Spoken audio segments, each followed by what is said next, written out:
उपराष्ट्रपति श्री एम वेंकैया नायडू जी, प्रधानमंत्री श्री नरेंद्र मोदी जी, लोकसभा अध्यक्ष श्री ओम बिरला जी, राज्यसभा के उपसभापति श्री हरिवंश जी, राज्यसभा में सदन के नेता श्री पीयूष गोयल जी, संसदीय कार्य मंत्री श्री प्रहलाद जोशी जी, सभी सांसदगण और प्यारे देशवासियों, संविधान दिवस के दिन आप सबके साथ यहाँ उपस्थित होकर मुझे बहुत प्रसन्नता हो रही है। हम सब जानते हैं कि भारत विश्व का सबसे बड़ा लोकतंत्र है। मुझे विश्वास है कि आप सब भी इस अवसर पर हमारे महान लोकतंत्र के प्रति गौरव का अनुभव कर रहे होंगे। इसी सेंट्रल हॉल में 72 वर्ष पहले हमारे संविधान निर्माताओं ने स्वाधीन भारत के उज्जवल भविष्य के दस्तावेज को, यानी हमारे संविधान को अंगीकार किया था तथा भारत की जनता के लिए आत्मार्पित किया था। हमारे देशवासियों ने जब अपनी नियति के निर्धारण का अधिकार हासिल किया, उस समय का भारत लंबे विदेशी शासन के दौरान किए गए शोषण से त्रस्त था। उस समय हमारे देश के करोड़ों लोग गरीबी और निरक्षरता का दंश भोग रहे थे। उस स्थिति को बदलने के लिए तथा राष्ट्र निर्माण के लिए लोगों में उत्साह जागृत हो चुका था। हमारे कर्मठ देशवासियों को एक संवैधानिक संरचना की आवश्यकता थी। लगभग 7 दशक की अल्प अवधि में ही भारत के लोगों ने लोकतांत्रिक विकास की एक ऐसी अद्भुत गाथा लिख दी जिसने समूची दुनिया को विस्मित कर दिया। मैं ये मानता हूँ कि भारत की ये विकास यात्रा हमारे संविधान के बल पर ही आगे बढ़ती जा रही है। देवी और सज्जनों, हमारे संविधान में वे सभी उदात्त आदर्श समाहित हैं जिनके लिए विश्व के लोग भारत की ओर सम्मान और आशा भरी दृष्टि से देखते हैं। हम भारत के लोग, इन शब्दों से आरंभ होने वाले हमारे संविधान से ये स्पष्ट हो जाता है कि भारत का संविधान लोगों की आकांक्षाओं की सामूहिक अभिव्यक्ति है। संविधान सभा के सदस्यों ने जनप्रतिनिधि की हैसियत से संविधान के प्रत्येक प्रावधान पर चर्चा और बहस की। वे साधारण लोग नहीं थे। उनमें से अनेक सदस्य कानून के क्षेत्र में अपनी प्रतिभा का लोहा मनवा चुके थे। अनेक सदस्य अपने अपने क्षेत्र के प्रतिष्ठित विद्वान थे और कुछ तो दार्शनिक भी थे। लेकिन संविधान के निर्माण में वे सभी संविधान सभा के लिए निर्वाचित जनप्रतिनिधि के रूप में ही भाग ले रहे थे। उनके शब्दों के पीछे उनके सत्कार्यों और नैतिकता का आभा मंडल था। उनके चरित्र की महानता का परिचय हमारे स्वाधीनता संग्राम में उनकी भागीदारी के दौरान लोगों को मिल चुका था। संविधान निर्माण के लगभग 3 वर्षों में उन महान विभूतियों ने भारत की सामूहिक परिकल्पना को बड़े मनोयोग से स्वरूप प्रदान किया। मुझे प्रसन्नता है कि आज संविधान सभा की चर्चाओं तथा संविधान के कैलीग्राफ्ट वर्जन और अपडेटेड वर्जन के डिजिटल संस्करण जारी कर दिए गए हैं। इस प्रकार टेक्नोलॉजी की सहायता से ये सभी अमूल्य दस्तावेज सबके लिए सुलभ हो गए। देवी और सज्जनों, संविधान सभा की चर्चाओं में राष्ट्र निर्माण के लिए मानवीय चिंतन और चेतना की पराकाष्ठा के दर्शन होते हैं। उन चर्चाओं के डिजिटल वर्जन से केवल देशवासियों को ही नहीं बल्कि पूरे विश्व को, विशेषकर युवा पीढ़ी को हमारे देश की महानता और क्षमता की जानकारी मिलेगी और भविष्य के लिए मार्गदर्शन भी प्राप्त होगा। संविधान के कैलीग्राफ्ट वर्जन से लोगों को हमारी कला, संस्कृति और परंपरागत कथाओं के महान आदर्शों की झलक कलात्मकता के सर्वश्रेष्ठ रूप में देखने को मिलेगी। शासन व्यवस्था के आधारभूत ग्रंथ की इतनी कलात्मक प्रस्तुति का उदाहरण अन्यत्र शायद ही देखने को मिले। संविधान के अपडेटेड वर्जन से नागरिकों, विशेषकर विद्यार्थियों को हमारी संवैधानिक प्रगति की अब तक की यात्रा की जानकारी प्राप्त होगी। संवैधानिक लोकतंत्र के विषय पर ऑनलाइन क्विज कराने की पहल अत्यंत सराहनीय है।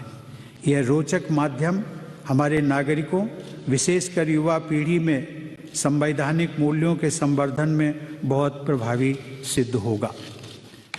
माननीय सांसदगण, हमारे संविधान निर्माताओं ने देशवासियों में साक्षरता की कमी तथा अनेक अन्य आशंकाओं के बावजूद साधारण के विवेक में अटूट आस्था दिखाते हुए यूनिवर्सल अडल्ट फ्रेंचाइज का अधिकार सभी नागरिकों को दिया। इसके पहले किसी भी लोकतंत्र में आरंभ से ही यूनिवर्सल अडल्ट फ्रेंचाइज का अधिकार प्रदान नहीं किया गया था।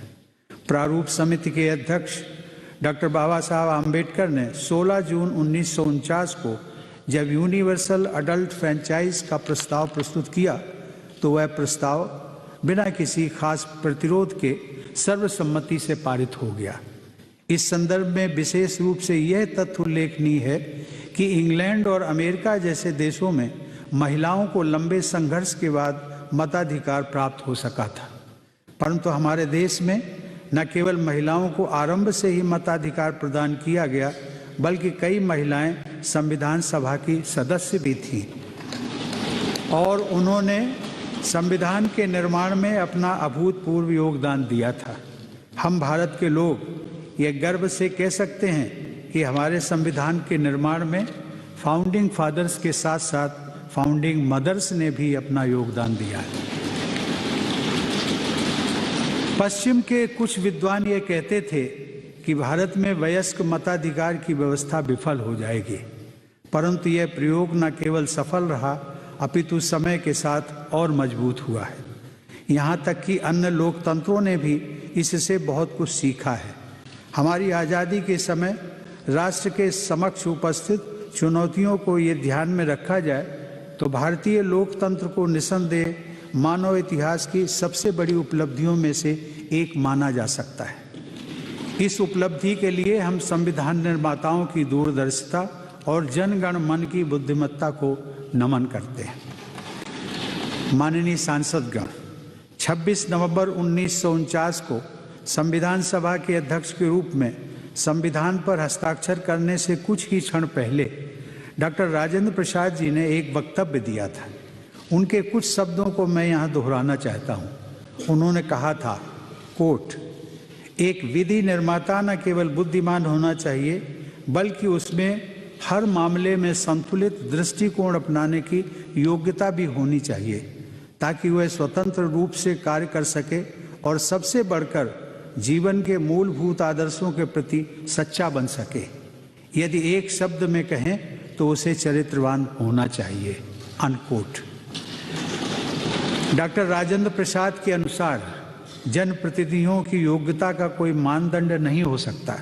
फिर भी सांसदों से उनकी अपेक्षा और उनके वक्तव्य में स्पष्ट है, वो चाहते थे कि संसद सदस्यों में उच्च स्तर की नैतिकता होनी चाहिए, क्योंकि उनकी दोहरी जिम्मेदारी होती है, पहली अपने स्वयं के आचरण की और दूसरी जनप्रतिनिधि के रूप में किए गए कार्यों की। माननीय सांसदगण, हमारी यह संसद भारत की लोकतांत्रिक व्यवस्था का सर्वोच्च शिखर है। संसद की गरिमा की रक्षा में संसद के सभी सदस्य शामिल हैं, चाहे वे सत्ता पक्ष के हों या प्रतिपक्ष के। सभी सांसद यहाँ कानून बनाने के साथ साथ जनहित से जुड़े मुद्दों पर चर्चा करने के लिए एकत्र होते हैं। वस्तुतः ग्राम सभा, विधानसभा और संसद के निर्वाचित प्रतिनिधियों की केवल एक ही प्राथमिकता होनी चाहिए। वह प्राथमिकता है अपने क्षेत्र के सभी लोगों के कल्याण के लिए और उससे भी बढ़कर राष्ट्र हित में कार्य करना। विचारधारा में मतभेद हो सकते हैं, लेकिन कोई भी मतभेद इतना बड़ा नहीं होना चाहिए कि वह जन सेवा के वास्तविक उद्देश्य में बाधा बने। सत्ता पक्ष और प्रतिपक्ष के सदस्यों में प्रतिस्पर्धा होना स्वाभाविक है, लेकिन यह प्रतिस्पर्धा बेहतर प्रतिनिधि बनने और जन कल्याण के लिए बेहतर काम करने की होनी चाहिए। तभी इसे स्वस्थ प्रतिस्पर्धा माना जाएगा। संसद में प्रतिस्पर्धा को प्रतिद्वंद्विता नहीं समझा जाना चाहिए।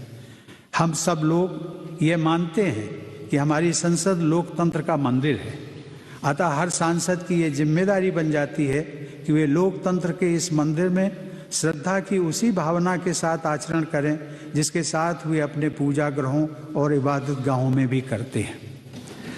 प्रतिपक्ष वास्तव में लोकतंत्र का सर्वाधिक महत्वपूर्ण तत्व है। सच तो यह है कि प्रभावी प्रतिपक्ष के बिना लोकतंत्र निष्प्रभावी हो जाता है। सरकार और प्रतिपक्ष अपने मतभेदों के बावजूद नागरिकों के सर्वोत्तम हितों के लिए मिलकर काम करते रहें, यही अपेक्षा की जाती है। हमारे संविधान निर्माताओं ने ऐसी ही परिकल्पना की थी और राष्ट्र निर्माण के लिए यही आवश्यक भी है। यदि आप सभी सांसदगण अपने उत्तरदायित्व को स्वाधीनता संग्राम के आदर्शों के विस्तार के रूप में देखें तो आपको संविधान निर्माताओं की विरासत को और मजबूत बनाने की जिम्मेदारी का एहसास होगा। यदि आप ये एहसास करेंगे कि आप आज उन स्थानों पर बैठे हैं जहां कभी हमारे संविधान निर्मातागण बैठते थे, तो स्वतः ही आप सबको इतिहास बोध और कर्तव्य बोध का गहरा अनुभव होगा। माननीय सांसदगण, हमारे देशवासियों के कर्तव्य बोध के उल्लेखनीय उदाहरण कोविड-19 की महामारी के दौरान दिखाई दिए। हमारी विशाल जनसंख्या और इसके घनत्व को देखते हुए इस महामारी की असाधारण चुनौती का सामना करना हमारे लिए और भी कठिन था। फिर भी देशवासियों ने इस चुनौती को स्वीकार किया और प्रशासन ने भी अधिक से अधिक लोगों की जान बचाने में कोई कसर नहीं छोड़ी। महामारी के शुरुआती महीनों का दौर गुजरे अब काफ़ी समय हो गया है, लेकिन वे दृश्य हमारे मनोमस्तिष्क में लंबे समय तक अंकित रहेंगे कि कैसे सभी देशवासियों ने एक दूसरे की मदद करने के भरपूर प्रयास किए और किस प्रकार से अलग अलग क्षेत्रों के कोरोना योद्धाओं ने भाईचारे के अद्भुत उदाहरण प्रस्तुत किए। हमने न केवल अपने लिए वैक्सीन विकसित की, बल्कि विश्व के अन्य देशों को भी वैक्सीन उपलब्ध कराने का बीड़ा उठाया। यह प्रयास मानवता के इतिहास में अपनी तरह का सबसे बड़ा अभियान माना जाएगा। माननीय सांसदगण, हमने हाल ही में राष्ट्रपिता महात्मा गांधी की 150वीं जयंती का वर्ष पर्यंत समारोह मनाया। अब हम स्वतंत्रता की 75वीं वर्षगांठ मना रहे हैं। यह हम सब के लिए प्रसन्नता का विषय है कि आज़ादी का अमृत महोत्सव के दौरान आयोजित विभिन्न कार्यक्रमों में देश भर के लोग बढ़ चढ़कर भागीदारी कर रहे हैं। उनके उत्साह से यह प्रकट होता है कि उनके हृदय में उन ज्ञात और अज्ञात स्वतंत्रता सेनानियों के प्रति गहरा सम्मान है, जिनके त्याग और बलिदान के फलस्वरूप हमारे लिए आज़ादी की खुली हवा में सांस लेना संभव हो सका है।